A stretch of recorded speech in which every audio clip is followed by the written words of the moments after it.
Name's Daniel Watson. I'm a structural engineer at ASH. ASH works collaboratively with engineers and architects, both at an early preliminary stage and later during detailed design.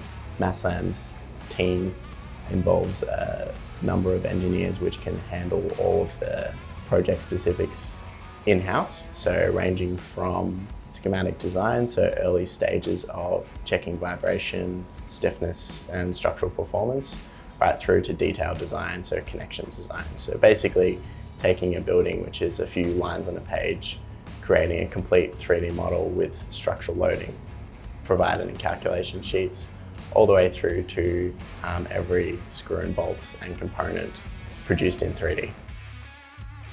Initial discussions involve refining the project scope specifically for ASH's MASSLAM products. So looking at what sizing is going to work.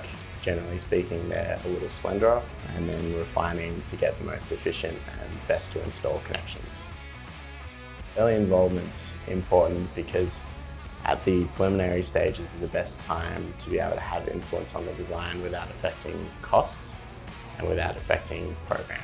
So having influence early on in the design means that we can put forward the smallest member sizes and most efficient connections without having too much of a follow-on impact on other trades.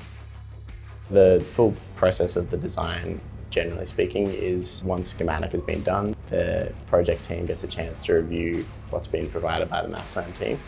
So that'll generally include basic member sizing, and then the project team usually goes away and has a look at how that works with the rest of the project. So with mechanical air ducts, how it interfaces with the architectural design. But once that's approved, we like to lock in geometry.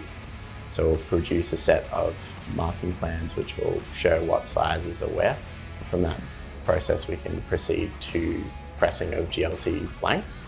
And then from there, we'll look to refine the connection design through the 3D model, provide that as individual drawings of each connection, indicating what is to be fixed on site and what is to be fixed by ASH at the factory. And then following that, we'll produce a set of individual shop drawings